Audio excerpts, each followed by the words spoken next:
सब जानम। मैं नवम कक्षा हिंदी का अध्यापक और पूर्व पाठों पर प्रयुक्त पाठ्य योजना PDF फाइल के द्वारा जो आपको भेजी थी, आशा करता हूं कि आप लोगों ने घर बैठ करके उसका गृह कार्य पूर्ण किया होगा। नहीं किया है तो समय का लाभ उठाते हुए उसको संपूर्ण करें। और हमारे विद्यालय के प्रधानाचार्य जी प्रयास रहते हैं किसी प्रकार से छात्रों का हित न हो, इसलिए आज मैं नवम कक्षा के व्याकरण के अंतर्गत द्वितीय पाठ अर्थ की दृष्टि से वाक्य भेद, इस पाठ को आप तक पहुंचाने का मैं प्रयासरत हूं। अर्थ की दृष्टि से वाक्य के 8 भेद होते हैं: विधानवाचक, आज्ञावाचक, इच्छावाचक, संदेहवाचक, संकेतवाचक, विस्मयवाचक, प्रश्नवाचक और निषेधवाचक। अब इन 8 में हमें देखना होता है कि विधान, वैसे तो इनके जैसे नाम है, जहाँ किसी चीज का नियम बनाया जाए, विधान बनाया जाए, ऐसे वाक्य विधानवाचक कहे जाते हैं। जहाँ आज्ञा दी जाए आज्ञावाचक कहे जाते हैं। किसी के स्वरूप में इच्छा व्यक्त की जाए इच्छावाचक वाक्य कहलाता है।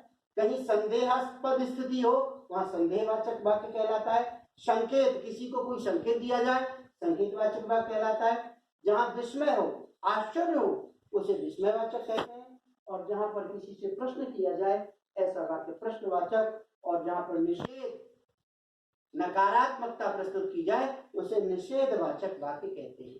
अब सर्वप्रथम देखना यह कि वाक्य कहते किसे हैं और वाक्य के स्वरूप क्या होते हैं। सबसे पहले तो हमें वाक्य को समझना होगा। वैसे वाक्य के 2 भेद मुख्य होते हैं, एक उद्देश्य, दूसरा विधेय। उद्देश्य यानी कर्ता और कर्म। कर्ता का प्रभाव जहां पर सीधा पड़ता है उसे उद्देश्य कहते हैं। तो वाक्यों का संश्लेषण करने के लिए हमें देखना होगा ऐसा सार्थक शब्द समूह जो व्यवस्थित हो तथा पूरा आशय प्रकट कर सके, वाक्य कहलाता है। वाक्य में जिसके बारे में कुछ कहा गया हो उसे उद्देश्य कहते हैं। और वाक्य में प्रयुक्त होने वाले विभिन्न पद जिस क्रम में आते हैं उसे पदक्रम कहते हैं। वाक्य के पदों की क्रिया का उसके लिंग, वचन, काल तथा पुरुष के अनुरूप प्रयोग अन्वय कहलाता है। अर्थ की दृष्टि से ये जो आपको बताए गए वाक्य के 8 भेद, इन्हें समझने के लिए हमें सर्वप्रथम देखना होगा जैसे विधानवाचक वाक्य। विधानवाचक से पहले हम नजर डालेंगे अर्थ की दृष्टि से वाक्य के 8 भेद होते हैं, जिसमें उद्देश्य और विधेय 2 भाग होते हैं। विधानवाचक वाक्य किसे कहते हैं? तो विधानवाचक वाक्य जिस वाक्य से किसी वस्तु या कथन या व्यक्ति की स्थिति, अवस्था का बोध हो, उन्हें विधानवाचक कहते हैं। इसका उद्देश्य कुछ जानकारी देना होता है। सूचना सत्य असत्य हो सकती है।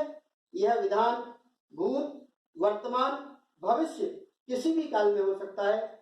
वक्ता श्रोता के पारस्परिक संबंध के आधार पर आदेश, निर्देश, आज्ञा, अनुरोध, प्रार्थना अथवा निवेदन हो सकता है। जैसे अब बैठकर पढ़ो, घर से बाहर जाओ, इस प्रकार के जो वाक्य होते हैं वो विधिवाचक वाक्य कहलाते हैं। इसी क्रम में इच्छावाचक वाक्य किन्हें कहते हैं? जिन वाक्यों से वक्ता अपनी इच्छा को व्यक्त करता है वो इच्छावाचक वाक्य कहलाते हैं। इनमें वक्ता श्रोता से कोई प्रत्यक्ष अपेक्षा नहीं करता, वह दूसरे के प्रति शुभकामना रखता है। सुझाव भी इसी कोटि में आते हैं, जैसे मोहन अब चला जाए। आपकी यात्रा मंगलमय हो, इस प्रकार के वाक्य इच्छावाचक वाक्य कहलाते हैं। संदेहवाचक वाक्य, जिन वाक्यों में वक्ता को क्रिया संपन्न होने में संदेह हो, संदेहवाचक वाक्य कहलाते हैं। वक्ता संदेहार्थी वृत्ति का प्रयोग करता है, जैसे शायद वह कल यहाँ आए, विकास घर पहुंच चुका होगा, अर्थात जहां पर कार्य के होने में संदेह शायद लग जाए, वह आए या वह पहुंच गया होगा, यानी इसमें निश्चित नहीं किया गया है, संदेह व्यक्त किया गया है, इसलिए ऐसे वाक्यों को संदेहवाचक वाक्य कहा जाता है। उसके बाद संकेतवाचक वाक्य। संकेतवाचक वाक्य किसे कहते हैं? जिन वाक्यों में विधान किसी शब्द के पूरा होने के बाद हो, वे संकेतवाचक वाक्य कहलाते हैं। इन वाक्यों में एक क्रिया पूरी होने के बाद ही दूसरी पूरी होती है। यहाँ संकेतार्थी वृत्ति का प्रयोग किया जाता है, जैसे अगर वह आएगा तो मैं जाऊंगा, अगर तुमने पढ़ा होता तो परीक्षा में उत्तीर्ण हो गए होते। यहाँ पर संकेत दिया गया है, इसलिए इसको संकेतवाचक वाक्य कहते हैं। विस्मयवाचक वाक्य, जिन वाक्यों में आश्चर्य, हर्ष, शोक, घृणा आदि के भाव व्यक्त होते हैं, वे विस्मयवाचक वाक्य कहलाते हैं। इनमें श्रोता की उपस्थिति अनिवार्य नहीं है। वक्ता कभी कभी अकेले में भी अचानक बोल उठता है, ये कथन उद्गार मात्र है, अतः इन्हें उद्गार वाचक वाक्य भी कहते हैं। कितना सुंदर फूल है, काश मैं यहां होता, आदि इस प्रकार के जो वाक्य होते हैं वो विस्मयवाचक वाक्य कहलाते हैं। प्रश्नवाचक वाक्य में आप क्या समझते हैं? जिन वाक्यों में प्रश्न किया जाए उन्हें प्रश्नवाचक वाक्य कहते हैं। इनके मूल में जिज्ञासा यानी जानने की इच्छा, ज्ञातुम इच्छा, जिज्ञासा उत्पन्न होती है। तुम्हारा क्या नाम है? तुम कब आए? तुम कहां पढ़ते हो? इस प्रकार से जो प्रयोग किया जाता है यह प्रश्नवाचक वाक्य कहलाते हैं। निषेधवाचक वाक्य किसे कहते हैं? अब निषेधवाचक वाक्य में जिन वाक्यों से किसी कार्य के निषेध का बोध होता है उन्हें निषेधवाचक वाक्य कहते हैं। इनसे किसी बात या कार्य के न होने या न करने का भाव प्रकट होता है। इनमें कथन का निषेध किया जाता है, जैसे मैं खेल नहीं रहा हूं, मैं कल आगरा नहीं जाऊंगा, अब तुम मत खेलो। ये वाक्य जो है निषेधवाचक है, नहीं, मत आदि शब्दों का प्रयोग किया जाता है। विस्मयवाचक वाक्यों को छोड़कर अन्य सभी वाक्यों में निषेधवाचक वाक्य बनाए जा सकते हैं। दिनेश अंग्रेजी पढ़ता है, वाक्य में संकेतवाचक में परिवर्तित कीजिए, तो यदि अनुमति हो तो दिनेश अंग्रेजी पढ़े। इसी प्रकार से वाक्यों को समझना, वाक्यों को पढ़ना, ये इसी पाठ के अंतर्गत आता है। प्रश्नवाचक वाक्य, जिन वाक्यों में प्रश्न किया जाए उन्हें प्रश्नवाचक वाक्य कहते हैं। इनके मूल में जिज्ञासा होती है, जैसे तुम यहाँ क्यों आए, कल कौन आया था। प्रश्नवाचक सकारात्मक व नकारात्मक दोनों प्रकार बनाए जा सकते हैं। ये दो प्रकार के होते हैं। जिन प्रश्नवाचक वाक्यों के उत्तर केवल हाँ या ना में प्राप्त होता है, इनमें क्या प्रश्नवाचक शब्द संकेतवाचक में परिवर्तित कीजिए, तो यदि अनुमति हो तो दिनेश अंग्रेजी पढ़े। इसी प्रकार से वाक्यों को समझना, वाक्यों को पढ़ना, ये इसी पाठ के अंतर्गत आता है। प्रश्नवाचक वाक्य, जिन वाक्यों में प्रश्न किया जाए उन्हें प्रश्नवाचक वाक्य कहते हैं। इनके मूल में जिज्ञासा होती है, जैसे तुम यहाँ क्यों आए, कल कौन आया था। प्रश्नवाचक सकारात्मक व नकारात्मक दोनों प्रकार बनाए जा सकते हैं। ये दो प्रकार के होते हैं। जिन प्रश्नवाचक वाक्यों के उत्तर केवल हाँ या ना में प्राप्त होता है, इनमें क्या प्रश्नवाचक शब्द वाक्य के आरंभ में आता है, जैसे क्या वह दिल्ली जा रहा है, क्या उसने झूठ बोला, क्या उसने चोरी की। अन्य प्रश्नवाचक वाक्यों में प्रश्नवाचक शब्द वाक्य के बीच में आता है, जैसे आप कहाँ रहते हैं, आपको किससे मिलना है। प्रश्नवाचक वाक्य के अंत में प्रश्नवाचक चिन्ह क्वेश्चन मार्क, जिसे आप भली प्रकार से जानते हैं, इस प्रकार से लगाया जाता है और यही उसका द्योतक होता है। ये प्रश्नवाचक वाक्य है। अब इसी क्रम में 8वां जो बताया है निषेधवाचक वाक्य, जिन वाक्यों से किसी कार्य के निषेध का बोध होता है उन्हें निषेधवाचक वाक्य कहते हैं। इनसे किसी बात या कार्य के न होने या न करने का भाव प्रकट होता है, इनमें कथन का निषेध किया जाता है। जैसे अब तुम मत खेलो, अभी तुम वहां मत जाओ। विस्मयवाचक वाक्यों को छोड़कर अन्य सभी वाक्यों में निषेधवाचक वाक्य बनाए जा सकते हैं। अर्थ की दृष्टि से वाक्य रचनांतर है। अर्थ की दृष्टि से वाक्य के 8 प्रकार होते हैं। इन सभी वाक्यों में विधानवाचक वाक्य को मूलाधार रचना माना जाता है। इसी में अर्थ वैशिष्ट के कारण अन्य भेद बनते हैं।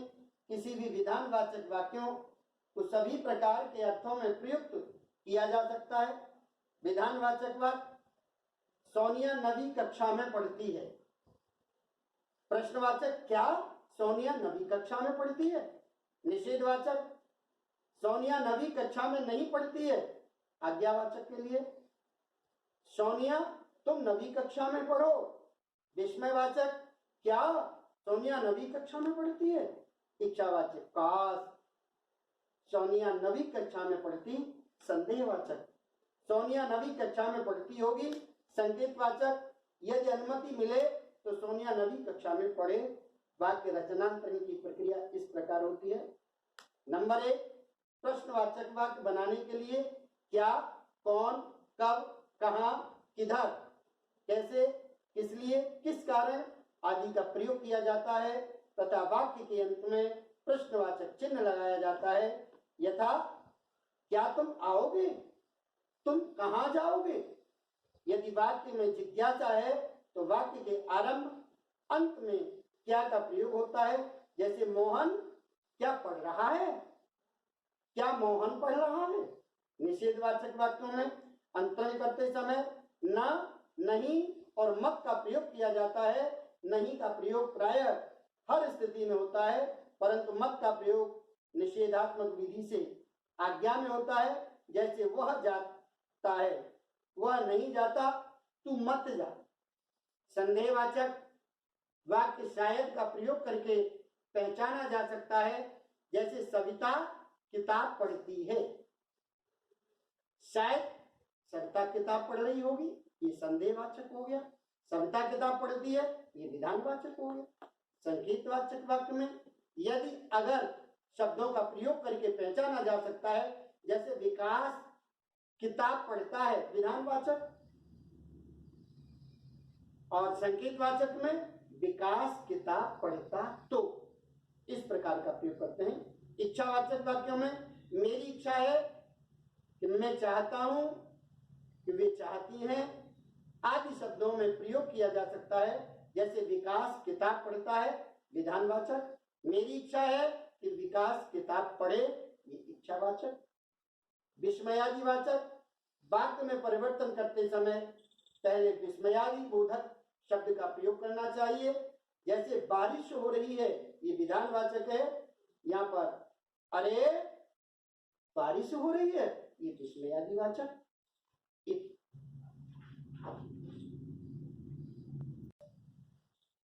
आज ये व्याकरण का द्वितीय पाठ, वाक्य रचना अर्थ के आधार पर। आशा है कि आप सभी स्वस्थ होंगे और घर पर बैठकर के समय का सदुपयोग कर रहे होंगे। जो पाठ आपको दिए जा रहे हैं, आप उनका ध्यान से पठन पाठन और स्मरण करके अपने ज्ञान में वृद्धि कर रहे होंगे।